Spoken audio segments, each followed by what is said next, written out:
Assalamualaikum warahmatullahi wabarakatuh. Apa kabar kalian? Semoga kalian baik-baik saja dan tetap diberikan kesehatan oleh Allah Subhanahu wa taala. Bantu channel kami dengan cara subscribe dan tekan tombol lonceng kalian. Terima kasih.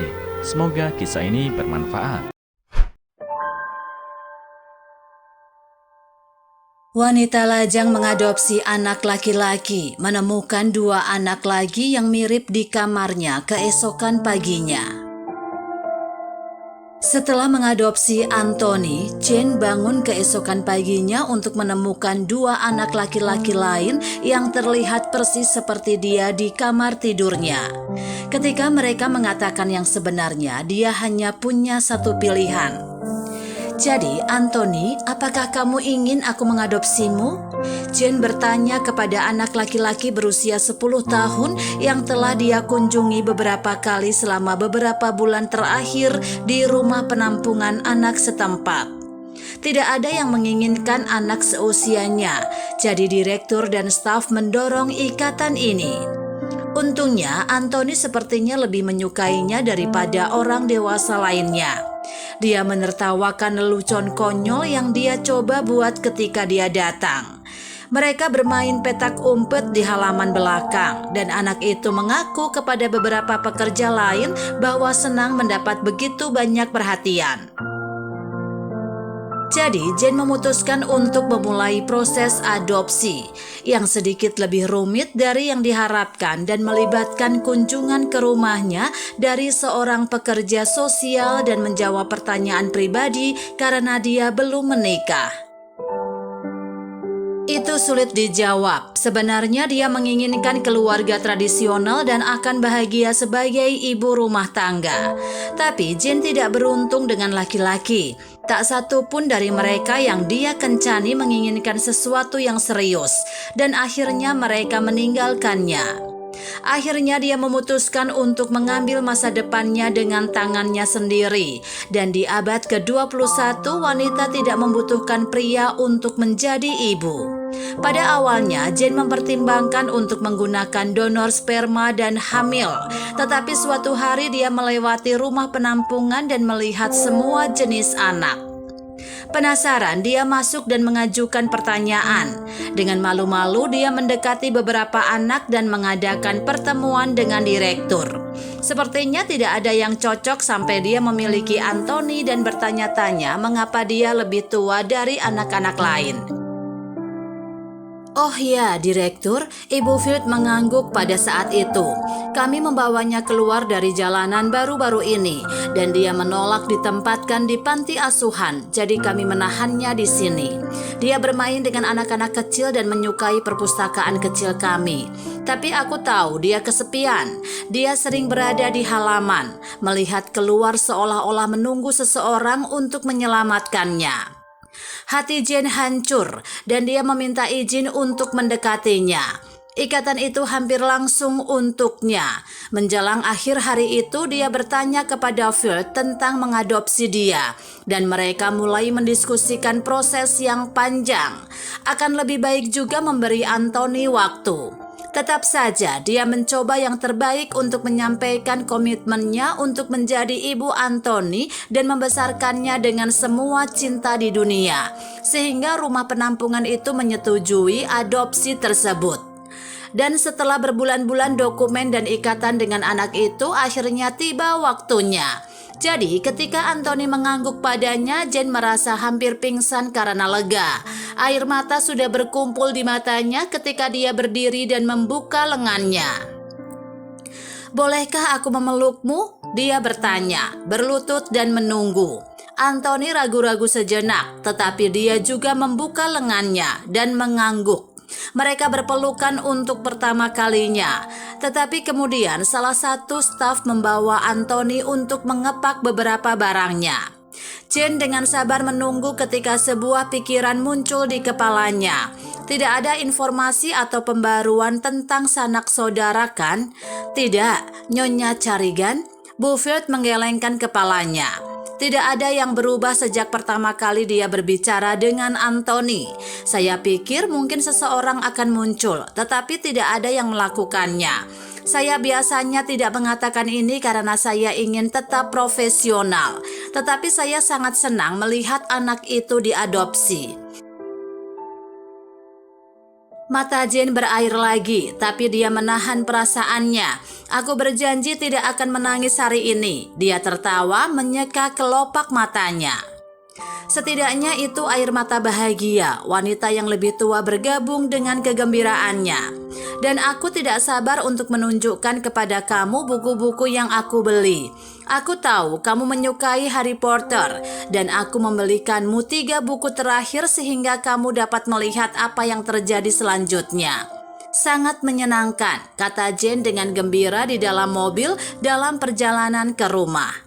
Anthony melihat ke jendela, tidak banyak bicara, tapi dia tidak keberatan. Itu adalah pengalaman baru, jadi dia akan memberinya waktu untuk beradaptasi. Dia mengoceh tentang buku dan film lain yang akan mereka tonton sampai mereka tiba di rumah. Ini kamarmu, Jane mengatakan begitu mereka berada di dalam. Aku tahu ini masih kosong, tapi aku tidak ingin memilih apapun yang tidak kamu suka. Jadi besok kita pergi berbelanja. Kita memilih beberapa pakaian, spray, dan mungkin beberapa cat untuk didekorasi ulang. Kedengarannya bagus, Nyonya Carigan, kata Anthony sedikit menyeringai. Oh, baiklah, kata Jane dan berlutut.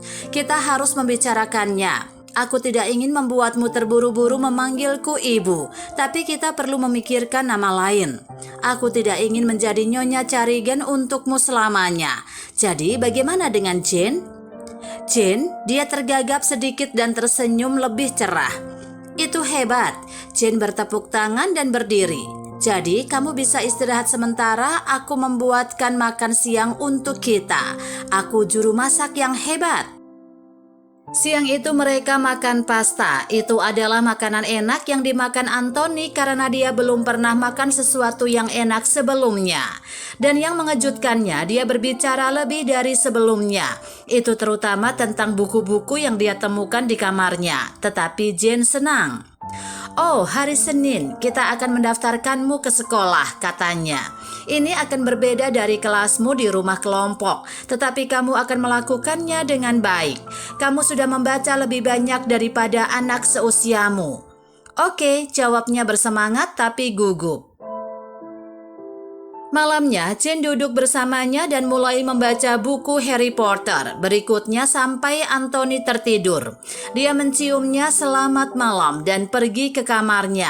Tertidur dengan senyuman mengetahui bahwa besok akan menjadi hari yang luar biasa sekarang karena dia telah resmi menjadi seorang ibu. Jane terbangun secara tak terduga. Dia agak malas-malasan untuk bangun, dan keheningan pagi pada hari Sabtu yang biasa mendorongnya untuk tidur lebih lama. Tapi ada kebisingan jelas, itu pasti televisi, pikirnya. Jadi dia bangkit dari tempat tidurnya dengan bersemangat, merencanakan sarapan pancake untuk Anthony. Saat dia meletakkan sandal di kakinya, suara itu semakin keras, dan kemudian dia mendengar suara shh. Dengan mata melotot, Jane menyadari bahwa Anthony tidak sendiri. Nalurinya adalah untuk mengambil pemukul dan siap memukul setiap ancaman yang membahayakan putranya.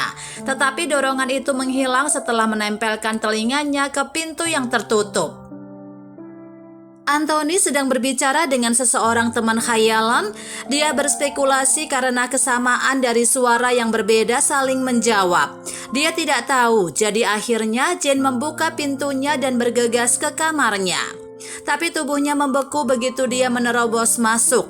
Matanya tak berkedip, mengetahui ada yang salah dengan pemandangan yang dia saksikan. Anthony sedang duduk di tempat tidurnya sementara 2 anak laki-laki lainnya berdiri di tengah kamarnya. Masalahnya adalah mereka semua mirip dengan putranya. Tiba-tiba kedua anak laki-laki itu bergegas keluar jendela sampai mereka mendengar Jane. Berhenti di sana, katanya tegas, mengangkat 1 jari. Anak laki-laki itu berhenti dan berbalik, menunduk, menatap lantai sambil menyatukan tangan mereka.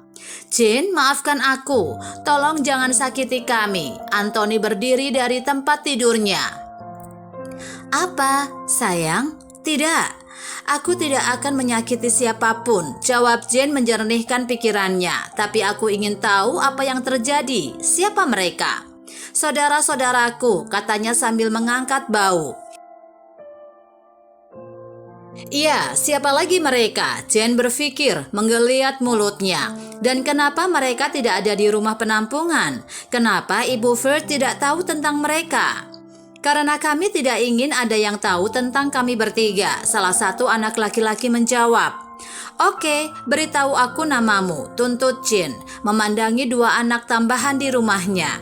Saya Mark, kata seorang. Saya Justin, jawab yang lain. Bagus, senang bertemu denganmu. Sekarang Anthony. Jane menatap anaknya. Ceritakan padaku keseluruhan ceritanya. Ya, ceritanya panjang. Dia ragu-ragu menatap saudara-saudaranya. Kita punya waktu, lanjutnya. Ayo pergi ke dapur.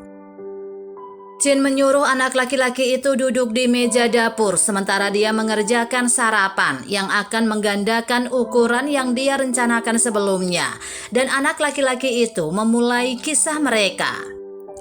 Orang tua mereka meninggal ketika mereka berusia 5 tahun. Dan karena mereka tidak memiliki kerabat lain, mereka semua dibawa oleh pekerja sosial ke panti asuhan yang berbeda. Kami melarikan diri untuk selalu bersama, jelas Justin. Tapi mereka ingin menangkap kami, jadi kami meninggalkan kota, tambah Mark. Semua orang di kota tua mereka telah mendengar tentang mereka, jadi anak-anak mengambil uang sebanyak yang mereka bisa dan naik bis. Mereka mulai hidup dan mengemis di jalanan dan telah melewati beberapa saat sampai seorang polisi menemukan Anthony dan membawanya ke rumah penampungan itu. Dia awalnya menolak dan ingin bersama saudara-saudaranya. Saya tidak memberitahu siapapun tentang mereka karena saya tidak ingin dipaksa ke rumah lain lagi. Mungkin kalian bisa tinggal di rumah penampungan bersama, komentar Jane sambil mengocok campuran pancake. Ini lebih baik daripada di jalanan. Tidak, tempat-tempat itu mengerikan, Mark merengek. Tidak juga, kata Anthony, semua orang baik padaku. Kami ingin menyelamatkan saudara kami, tetapi orang-orang yang terlalu banyak. Jadi kami bersembunyi di semak-semak dan berkomunikasi ketika dia keluar ke halaman, lanjut Justin. Mereka menjelaskan bagaimana mereka melihat Anthony bermain dengan Jane. Berbulan-bulan kemudian mereka melihatnya di mobilnya. Mereka mengikuti sebaik mungkin dan akhirnya menemukannya. Kami berencana untuk segera pergi, tapi tambah Mark sambil menatap saudaranya. Aku tidak ingin pergi, kata Anthony. Jadi kamu tidak ingin menjadi saudara lagi? Justin bertanya, menunduk sedih. Jane melihat anaknya kembali bersedih.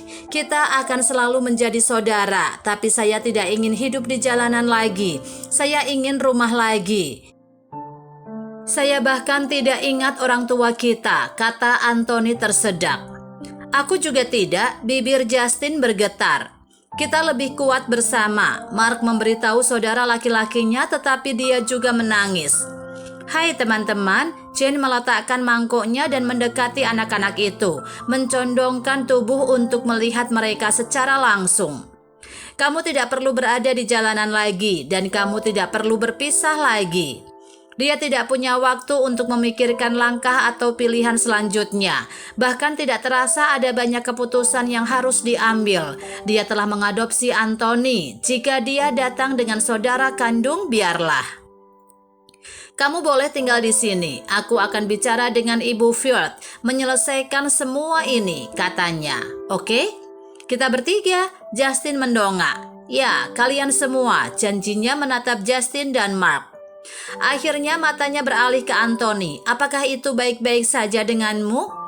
Ya, kata bocah itu mengangguk cepat dan menutup matanya saat air mata muncul.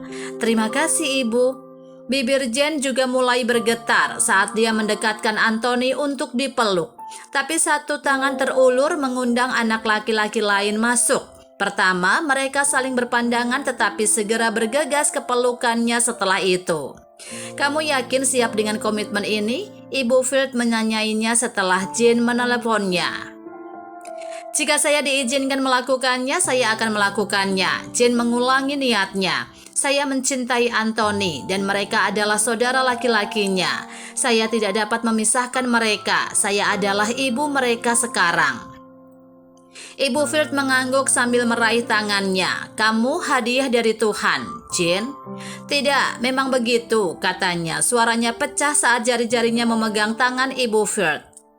Tidak butuh waktu lama bagi Justin dan Mark untuk memanggilnya ibu, dan dia yakin tidak ada seorang pun di dunia yang lebih menyukai gelar itu selain dia. Apa yang bisa kita pelajari dari cerita ini? Beberapa hal dimaksudkan untuk menjadi Jane, seharusnya menggunakan donor sperma sampai dia di rumah penampungan itu saat pulang dan bertemu Anthony, seolah-olah alam semesta telah merencanakannya selama ini. Seorang wanita tidak perlu menikah atau menjalin hubungan untuk menjadi seorang ibu. Impian Jane adalah menjadi seorang ibu, dan dia mewujudkannya dengan cara terbaik.